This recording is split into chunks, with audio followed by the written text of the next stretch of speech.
But you did get involved in some violent activities, and you were arrested when you were just 10 years old by the Israeli police. So you must have done something. I mean, I was a troublemaker as a youngster. It was during the first Palestinian Intifada, and I was hanging Palestinian flags all over the place. I remember I would go into my mother's kitchen. I would take the towels, kitchen towels. I would take like green, white, black, red, and just take a scissor and thread it myself, then hang it to just piss off the IDF. I see. And I just would create like a big scene in the town. It was very exciting for me to just clash with the IDF and cause lots of trouble. I threw lots of stones on Israeli vehicles coming into the West Bank. Of course, I didn't realize how terrifying was that, but because the entire society is praising the Intifada, why not to join in the cause? So I participated in the cause at a very, very young age. And this is why when I see the indoctrinated fanatics today, and I just see a projection on my past, how I was just, I got a couple of ideas that they were not original, validated by a majority of society, and I almost got killed or hurt in the process. And I hurt so many people. Throwing stones at civilian vehicles, this was not an act of resistance. It's terrifying. There were some women and children in those vehicles. I mean, like, I'm not saying like in the sense of guilt, but like this is the rule of like even a child is very, very dangerous. If a car is driving, let's say at 50 miles per hour, and they had children, and then you hit the front windshield, I don't want to be in that car. It doesn't matter if it was a child throwing the stone or an adult, it doesn't matter. So I did this a lot, and eventually some of those Israelis trapped me. And they knew me actually because I was there just causing trouble on a daily basis. And they took me into the back of the car to a military base. And I have to say that this experience at the age of 10 left me wondering. Because first of all, they did not like lay hand on me. They did not. Right. They did not. They did not use force. They did not. And when I got to the military base, the IDF were like, what the heck are you doing? And they were just communicating in Hebrew, like this little thing, it's causing lots of trouble. He's the one been throwing stones on a regular basis. We had to bring him. And the IDF were like, you must be out of your mind. Like from just their expression.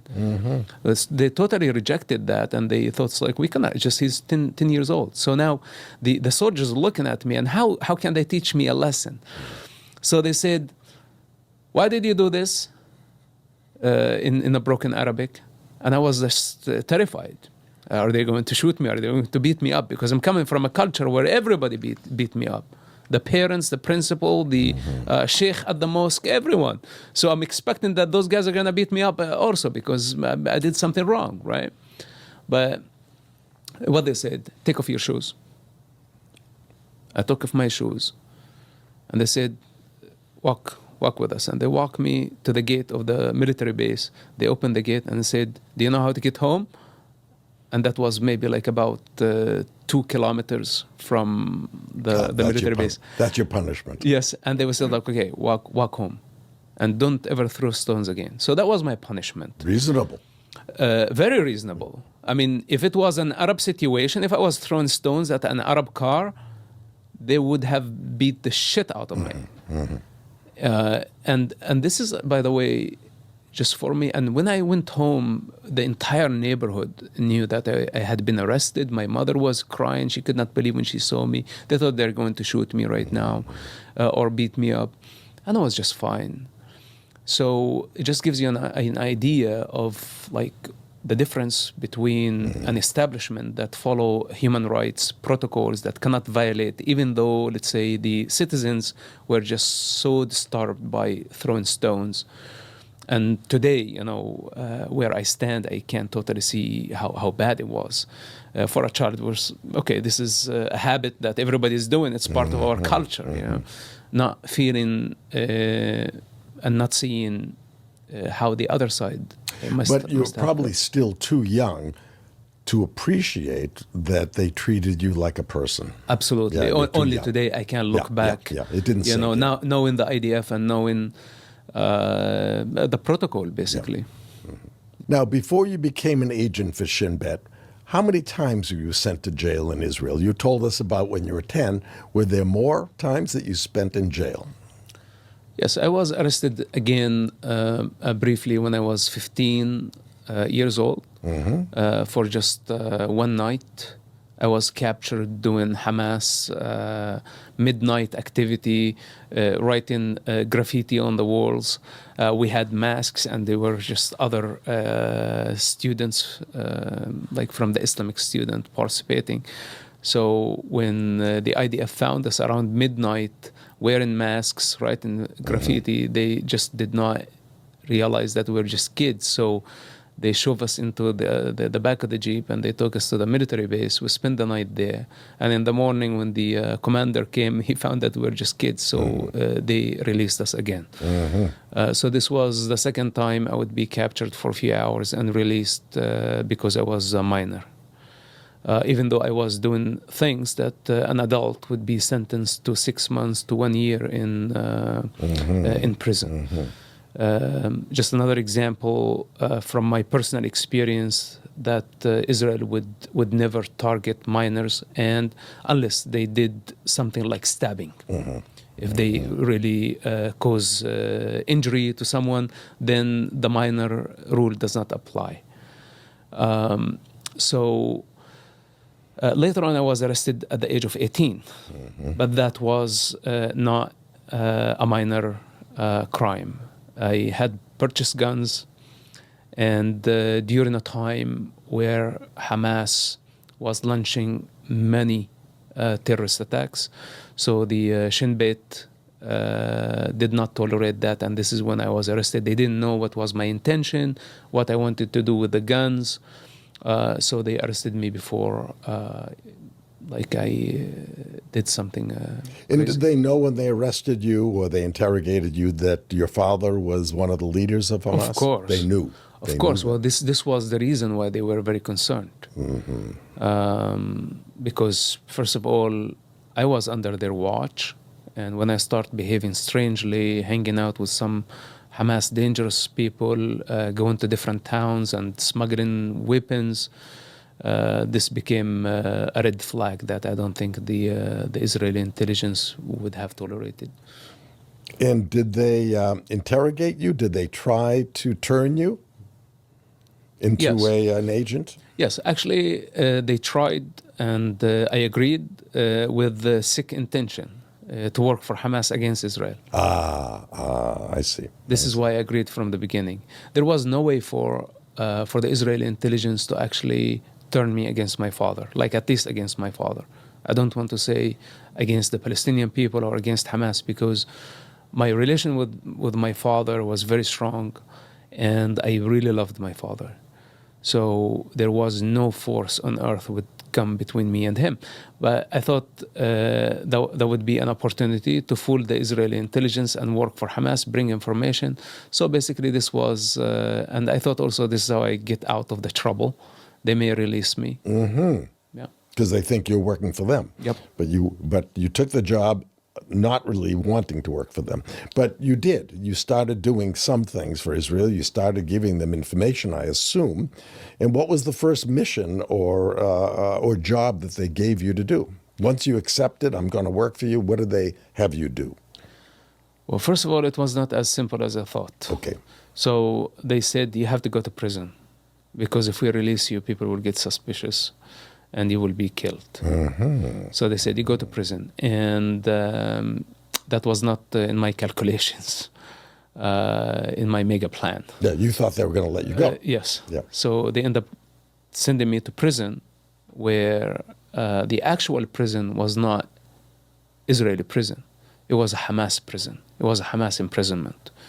Because in that facility, Hamas was torturing their own members, Palestinians, brutally, where many people got killed in the process for suspicion of collaborating with Israel. Let me make sure I understand. So Israel at that time had two sets of prisons, prisons for ordinary criminals and prisons specifically for Hamas or terrorists. Is that correct? Israel has, let's say, a criminal section. Yes. And has security section. I see. In the same, okay, it's the same, in the same physical Some prison, prisons might have like two different sections, but inside the security prison, yes.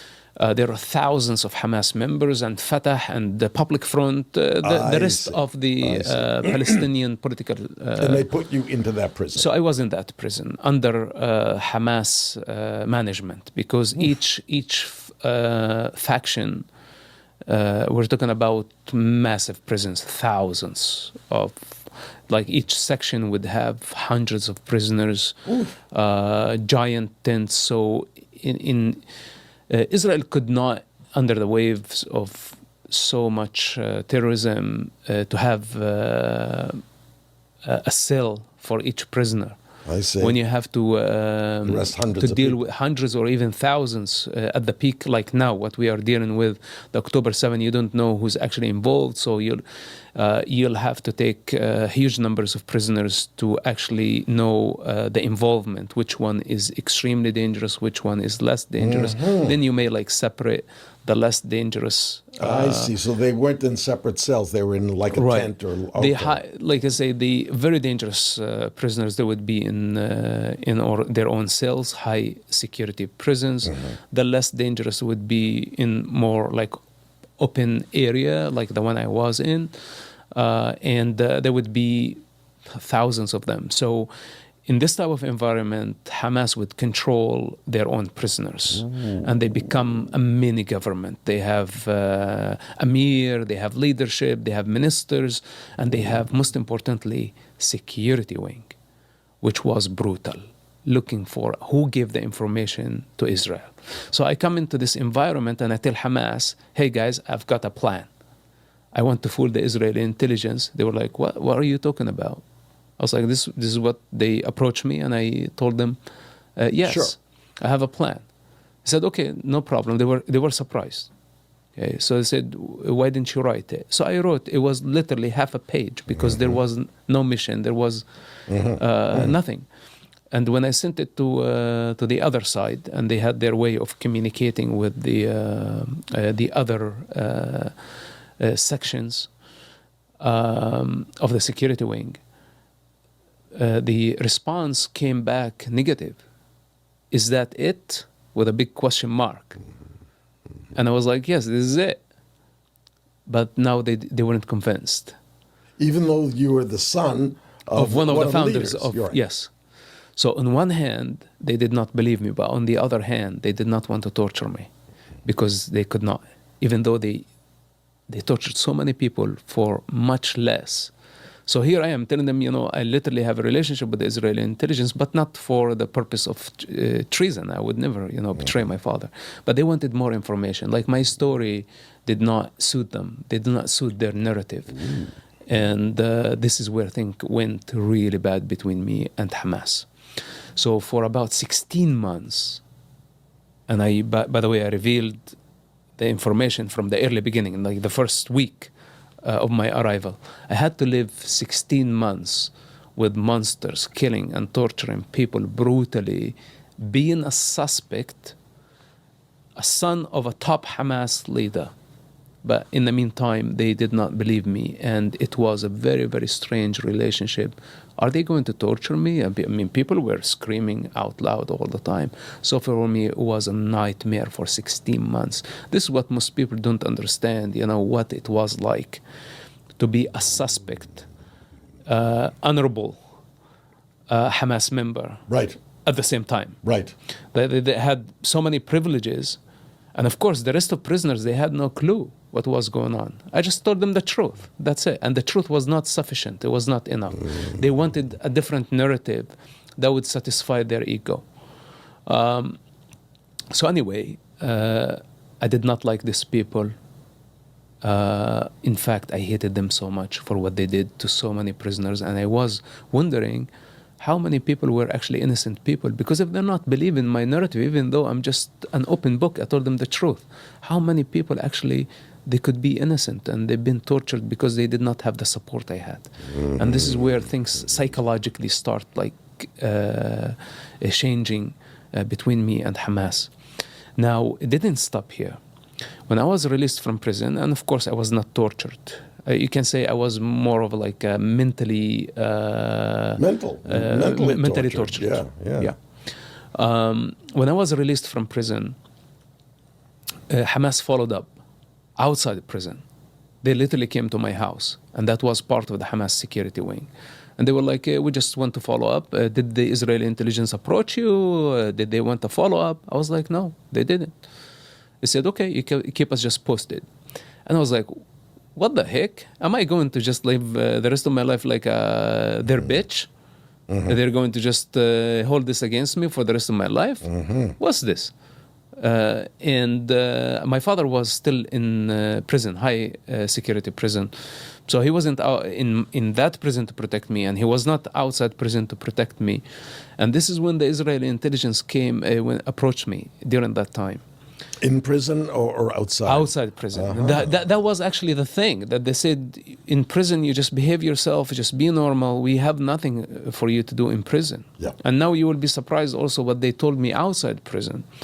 So when I went to the meeting, I just wanted to tell the Israeli intelligence, please leave me alone, because I did not want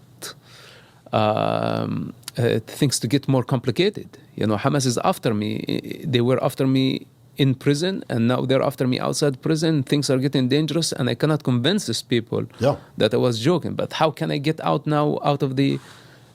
because I had promised the Israeli intelligence to work. So I felt like cut up, and I was only 19 years old in that situation. So in the meeting, the Israeli intelligence officer, they were very warm, and they were very nice. It's something that I did not actually expect. And they asked me, how was the experience in prison? I told them, people were dying. Why didn't you come to rescue the people who were supposedly working for you? And they said, none of these people work for us. So what do you mean? I said, none of these people work for us. And the officer told me, listen, I have been working with the Shin Bet for 18 years. There is only one person from our division, the entire district of Ramallah, that was captured. And this is his name. Even he mentioned his name. His name is Khadr Tannous. And this guy, he told me, you know where he is right now? He's in California. He said when he was arrested, the Israeli Prime Minister called Yasser Arafat and offered him some value that I cannot discuss with you, to just hand him to Israel. And Khadr was handed immediately to Israel. And we just put him on a plane, and now he's in California. Do you think we let our people suffer? We don't come to help the people who help us?